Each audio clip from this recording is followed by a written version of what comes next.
श्री स्वामी समर्थ. नमस्कार मंडळी, स्वागत आहे तुमचे माझ्या यूट्यूब चॅनलवरती.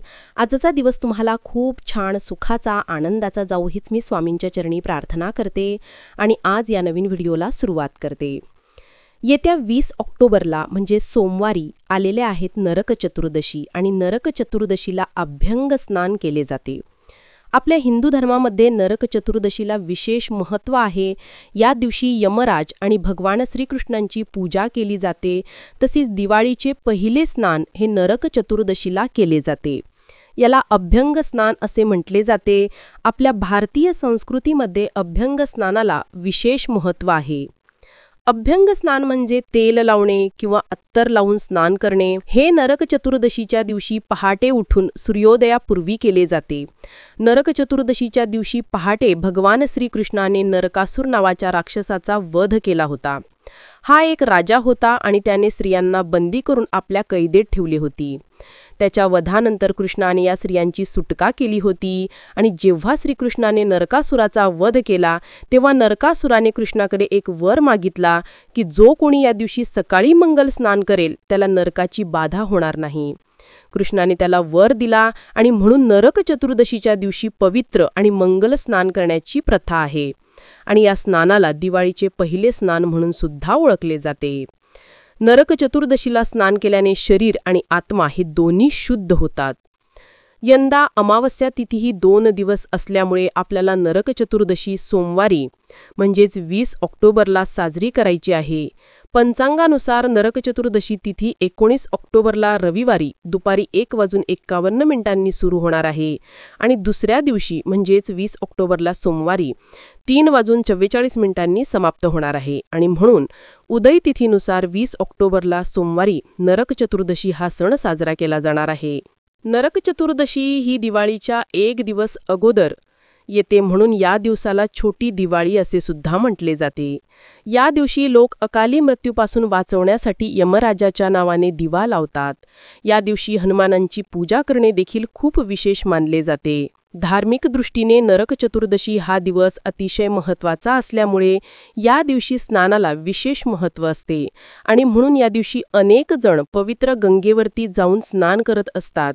परंतु सर्वांनाच पवित्र गंगेवरती जाऊन स्नान करणे शक्य होत नाही आणि म्हणून घरच्या घरीच काही जण आंघोळीच्या पाण्यामध्ये काही वस्तू टाकतात किंवा अंगाला तेल लावून हे स्नान केले जाते.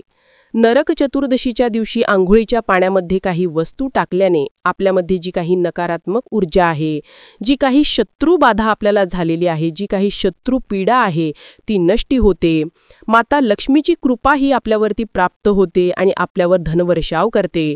यामुळे आपली संपूर्ण गरिबी आणि दारिद्र्यता ही देखील नष्ट होते. या वस्तू जर आपण आंघोळीच्या पाण्यात टाकल्या तर आपल्याला प्रत्येक कामात यश मिळते. तर अशी कोणती वस्तू आहे तुम्हाला जी नरक चतुर्दशीच्या दिवशी आंघोळीच्या पाण्यामध्ये टाकायची आहे याबद्दलची संपूर्ण माहिती आज या व्हिडिओमध्ये मी तुमच्यासोबत शेअर करणार आहे. त्यामुळे तुम्ही हा व्हिडिओ स्किप न करता शेवटपर्यंत नक्की पहा. चॅनलवरती नवीन असाल तर सबस्क्राईब करा आणि असेच माहितीपूर्ण नवनवीन व्हिडिओ पाहण्यासाठी बेल आयकॉनलाही प्रेस करा. म्हणजे जेव्हा कधी मी नवीन व्हिडिओ अपलोड करेल त्याची नोटिफिकेशन सर्वात अगोदर तुम्हाला भेटेल आणि तुम्ही एकही व्हिडिओ मिस करणार नाही. तर पहा, आज या व्हिडिओमध्ये मी तुम्हाला जो उपाय सांगणार आहे तर हा उपाय घरातील प्रत्येक व्यक्तीने करायचा आहे. ही जी वस्तू मी तुम्हाला सांगणार आहे तर ही वस्तू घरातील अगदी लहान मुलांपासून ते मोठ्यांपर्यंत सर्वांनी आंघोळीच्या पाण्यामध्ये टाकायची आहे. अभ्यंग स्नान हे फक्त वर्षातून एकदाच केले जाते, ते म्हणजे नरक चतुर्दशीला. अभ्यंग स्नान हे नेहमी करावे परंतु सर्वांना ते शक्य होत नाही आणि म्हणून किमान दिवाळीच्या दिवशी नरक चतुर्दशीला हे स्नान घरातील प्रत्येक व्यक्तीने करणे अतिशय महत्त्वाचे मानले जाते. हे स्नान केल्याने वाईट शक्तीचा आपल्यावरती कोणताही परिणाम होत नाही. आपल्यामध्ये जी काही नकारात्मकता आहे, जी काही वाईट शक्ती आहे, आपण जे काही वाईट कर्म केली आहे, जी काही पापे केली आहेत तर ती संपूर्णपणे या स्नानाने नष्ट होतात. जर आपल्याला एखादी शत्रुबाधा असेल, शत्रुपीढा असेल, शत्रूमुळे आपल्या प्रगतीमध्ये अडथळे येत असतील किंवा सतत तुम्हाला आर्थिक अडचणी येत असतील, आलेला पैसा तुमच्याकडे टिकत नसेल, सतत तुम्हाला पैशांच्या अडचणी येत असतील, पैसा हा कोणत्या ना कोणत्या कारणाने तुमच्या घरातून हातातून निघून जात असेल, लक्ष्मी तुमच्यावरती प्रसन्न आहे परंतु तुमच्याकडे स्थिर नसेल, तर ही एक वस्तू तुम्ही अवश्य अंघोळीच्या पाण्यामध्ये टाकायची आहे. कारण काही दिवसांचे महत्त्व हे खूप जास्त असते. आपल्या पूर्ण प्रगतीवर या गोष्टी खूप परिणाम करत असतात आणि नरक चतुर्दशीला हे स्नान केल्याने सर्व वाईट शक्ती, वाईट कर्म, आपल्या आयुष्यामध्ये ज्या काही वाईट संकटे, अडचणी सुरू आहेत त्यातून आपल्याला मुक्तता मिळत असते. आता हे स्नान आपल्याला पहाटे करायचे आहे. पहाटे ब्रह्ममुहूर्तावरती उठून तुम्हाला हे स्नान करायचे आहे, सूर्योदय होण्यापूर्वी. तर या दिवशीचा अभ्यंग स्नानाचा शुभ मुहूर्त असणार आहे पहाटे 4:56 ते 6:08 तर या वेळेमध्येच आपल्याला हे स्नान करण्याचा जास्तीत जास्त प्रयत्न करायचा आहे. आणि जर या वेळेमध्ये शक्य झाले नाही तर जेव्हा तुम्ही स्नान करणार आहात तेव्हा तुम्हाला ही वस्तू अंघोळीच्या पाण्यामध्ये टाकायची आहे. कारण नरक चतुर्दशीच्या दिवशी सूर्योदयापूर्वी स्नान केल्याने भगवान श्रीकृष्णांची कृपा ही प्राप्त होते असे मानले जाते. आणि म्हणून हे स्नान करण्यासाठी तुम्हाला सोमवारी सकाळी लवकर उठायचे आहे. उठल्यानंतर दोन्ही हात जोडून ओम नमो भगवते वासुदेवाय नमः हा मंत्र म्हणायचा आहे.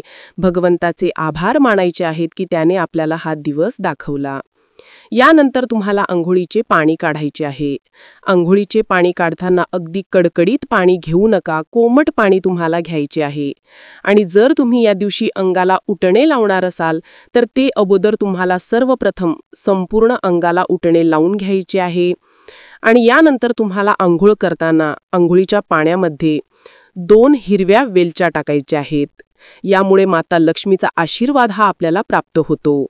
आणि यासोबतच आपल्याला 1 चमचाभर गाईचे दूध टाकायचे आहे. कारण नरक चतुर्दशी ही सोमवारी आलेली आहे आणि या दिवशी अमावस्येचा प्रारंभ सुद्धा होणार आहे. म्हणून या दिवशी सोमवती अमावस्या सुद्धा असणार आहे. आणि म्हणून सोमवती अमावस्येला अंघोळीच्या पाण्यामध्ये दूध टाकून स्नान करायला विशेष महत्त्व दिले जाते. आणि म्हणून आपल्याला 1 चमचाभर गाईचे कच्चे दूध टाकायचे आहे. हे गाईचे दूध अंघोळीच्या पाण्यात टाकल्याने आपल्याला मानसिक शांती मिळते. आपल्याकडे पैसा हा कायम टिकून राहतो. याशिवाय भगवान शंकराच्या कृपेने आपले सर्व आजार अडचणी ज्या आहेत त्या सुद्धा दूर होतात. यानंतर तुमच्याकडे गंगाजल असेल तर तुम्ही थोडेसे गंगाजल सुद्धा अंघोळीच्या पाण्यामध्ये टाकू शकता, जेणेकरून आपल्याला पवित्र गंगेवरती स्नान केल्याचे पुण्य मिळते. जर तुमच्याकडे गंगाजल नसेल तर जिथे कुठे पूजा साहित्य मिळते तिथे गंगाजलची बाटली सुद्धा अगदी 20-25 रुपयांना मिळते. तिथून तुम्ही ती बाटली आणू शकता आणि त्यातील थोडेसे गंगाजल हे तुम्हाला अंघोळीच्या पाण्यामध्ये टाकायचे आहे. जर तुमच्याकडे गंगाजल नसेल तर मग तुम्ही थोडेसे गुलाबजल सुद्धा टाकू शकता. आणि यानंतर या पाण्याने तुम्हाला स्नान करायचे आहे. हे स्नान करताना आपल्याला डोक्यावरून स्नान करायचे आहे. स्त्रियांनी या दिवशी केस धुवायचे आहेत. कारण मंगळवारी लक्ष्मीपूजन आहे, दिवाळी आहे, तर या दिवशी स्त्रियांनी केस धुवू नये. म्हणून आपल्याला नरक चतुर्दशीच्या दिवशीच केस धुवून घ्यायचे आहेत. आणि जेव्हा तुम्ही हे स्नान करणार आहात तेव्हा तुम्हाला ओम नमो भगवते वासुदेवाय नमः या मंत्राचा जप करायचा आहे. स्वच्छ स्नान करून झाल्यानंतर तुम्हाला स्वच्छ कपडे परिधान करायचे आहेत. आणि यानंतर तुम्हाला एक खूप महत्त्वाची गोष्ट जी आहे ती करायची आहे, जी आपण फक्त नरक चतुर्दशीला करत असतो. तर आपल्याला जे कारेट फळ आहे हे एक जंगली फळ आहे आणि हे तुम्हाला नरक चतुर्दशीच्या दिवशी सगळीकडे मार्केटमध्ये बघायला मिळेल. तर हे फळ तुम्ही आदल्या दिवशी आणून ठेवायचे आहे. आणि हे जे फळ आहे तर हे आपल्याला आपल्या डाव्या पायाच्या अंगठ्याने दाबायचे आहे, ते फोडायचे आहे.